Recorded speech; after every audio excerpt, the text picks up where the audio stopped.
Hey, Myles here at Tactical Hyve. It is Monday and it is dry fire day. What we're going to do is we're going to summarize everything we've done in the previous 4 weeks when it comes to stance. So if you missed out on any of the videos or you just want a quick overview and perhaps a few more details, make sure to watch this video.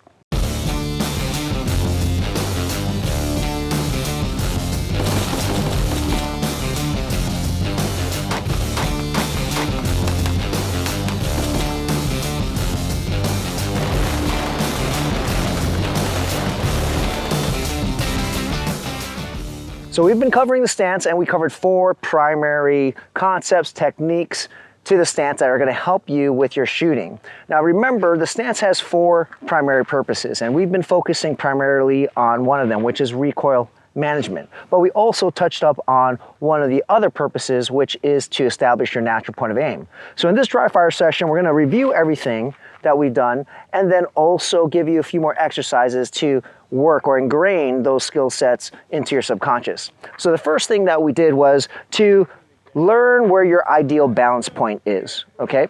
So when you are shooting, you want to be able to manage recoil regardless of the weapon platform that you're using. Pistol, rifle, caliber, anything rate of fire, you want to find that balance point that is going to allow you to stay in position rather than being pushed back a lot so that it takes you longer time to have your follow-up shots, aka you're going to be shooting slower. So you want to find a really good balance point, and we shared a few exercises to do that, right? So you know where you're not going far back, or if you do go back, you return right back to your original position quickly. We also discussed over the weeks that ideal shooting position is exactly what I just mentioned, the ideal shooting position. You should always strive to get there, but you're not always going to be there, okay? So just keep that in mind. The second thing that we covered when it comes to stance was when you do find your balance point, okay, you want to make sure you are passive, okay? There are 2 schools of thought. We like to, and the vast majority as well as here at Tactical Hyve, we like to teach being passive rather than driving into the gun, okay? And what that means is when recoil happens, you want to just let your body do what it's doing. Don't put any more inputs into it. If you have that proper forward center of gravity, you're gonna do just fine and come right back to where you started from. So you need to be able to relax and do not think about pushing into the recoil to drive it back down, even with your hands, okay? You don't necessarily need to do that. You just can be passive here, all right? The third skill set or concept that we shared was to relax, okay? Relax your arms, okay? This comes into place when you don't have the ideal stance. Sometimes you might have to shoot from here. Sometimes you'll be moving and shooting weird positions. So how do you balance or how do you manage recoil in those situations? That's where it comes down to using your arms, relaxing your arms, and we covered that as well. So we'll leave links to all the videos if you missed it. But by relaxing your arms, you're going to absorb some of that recoil. You don't want to be completely stiff because when that gun goes off, you're going to be pushed back, all right? So you want to have some relaxation, some kind of buffer here, a shock absorber, where you're going to absorb some of that recoil so that you don't find yourself moving all the way back. Now, when you combine the first element here, your proper forward center of gravity, with this, you're going to have very, very good recoil management, right? Regardless of the platform or rate of fire. As I mentioned, there's a lot of people who will say that, it's just a pistol, you don't need to worry about it, things like that. But we're talking about the best shooting that you can do, all right? The very best, the fastest, the most accurate, the shortest split times.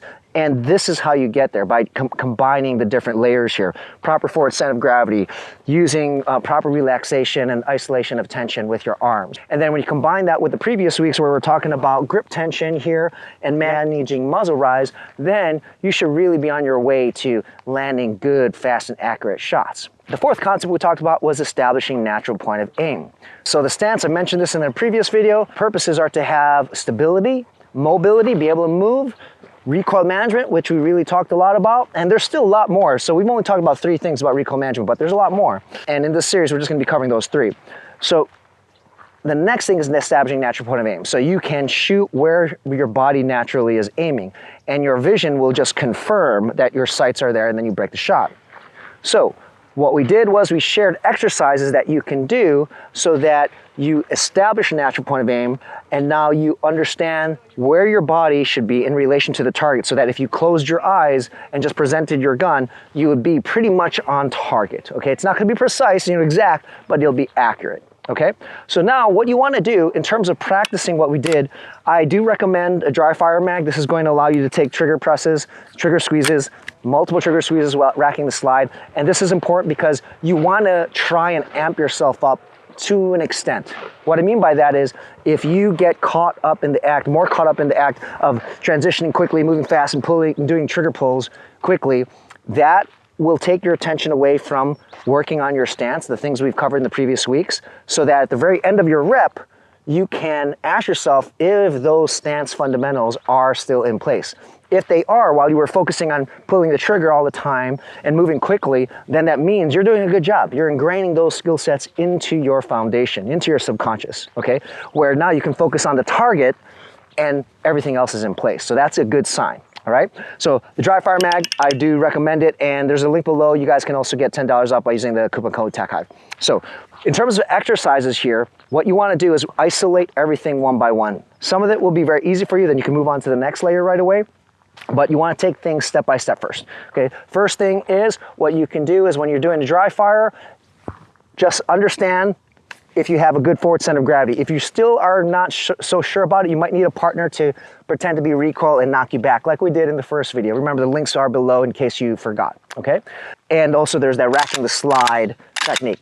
Now, if you already got that down, you feel good about the forward center of gravity, now you're gonna be passive. This is where you can do, again, the partner drill if you want to. Later on, you're going to, in live fire, you would use dummy rounds. But this is more mental. Since we're going dry, this is more mental. You just want to have a good stance and no movement whatsoever. The only thing that's moving is your trigger finger, okay? Now, the third level here is relaxation, okay? So notice we're isolating things first, then I'm going to combine things. The third is to do any type of drill you want, two shots, 3 shots, whatever it is, okay? More than one target, but at the very end, ask yourself, are you relaxed with your arms as much as possible? Remember what I mentioned here, it's kind of like a relaxed tension because you will have some tension because you are gripping the gun rather firmly. So there will be some tension here, but you want it to be as minimal as possible, as well as with your shoulders. So after you do maybe 2 shots, you maybe here, 2 shots, maybe another one here, I'm going to stop, ask myself if everything's relaxed. If I find myself here, I'm going to do this by mistake. I'm really tense here. Now, if I finish my rep and I feel myself, I'm really tense, I tell myself, okay, that wasn't a good rep. And I can take a deep inhale, exhale, let everything relax, just fall into place. And then remember that sensation, that feeling, okay? The third was natural point of aim. Natural point of aim, to isolate it again, you're just gonna do the same dry fire exercises we did in the previous video, all right? Just to make sure you establish it. So pick a target, okay? Run up to that target, look at what it is, okay? You're going to close your eyes, present, open your eyes. Are you on target or not? If you're not, adjust your body, and then remember the position of your body in relation to the target when you are aligned with that spot on the target. Now, what we're gonna do is, for dry fire drills, you can pick any of the dry fire drills we've done in this series. And now what you're going to add is just the element of a checklist here, okay? Just the idea of a checklist. So if part of the drill is draw to 2 shots on 2 different targets, it might be something like this, okay? Before I put my gun away, this is what I'm going to ask myself, okay? Aside from all the basics we've already talked about, resetting and prepping, all that stuff, okay? Are your sights aligned, ready to go for another shot? Aside from that, these are the 4 things you're going to ask yourself. Do you have a good forward center of gravity?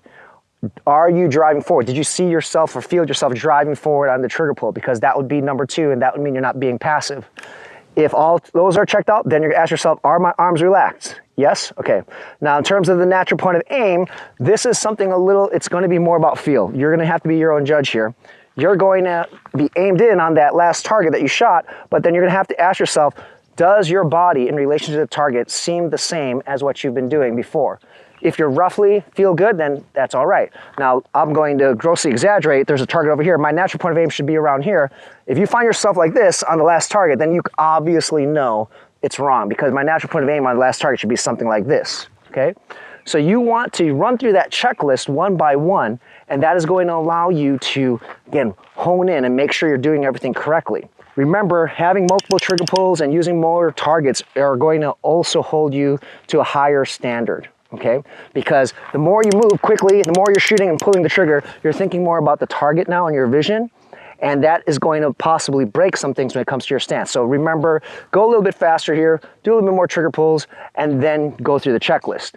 If you go through the checklist and you're always doing well, then that's great. You're burning everything into your subconscious. So that's a quick recap of everything we've covered with the stance. Make sure to dry fire this diligently. Do not try to go ahead quickly. Remember, the whole kind of the focus or kind of an overarching theme in the series has been hyper-focusing on one thing. And that's the way you're going to get really good, right? Build a certain level of proficiency with one skill set, then move on, okay? Don't try to do, work on 4 skill sets all at one time. As always, if you liked the video, please give us a thumbs up. Leave some comments below. Let me know, how things are going, and also if you're enjoying the series. And if you aren't subscribed yet, make sure to hit that subscribe button. See you guys on Thursday.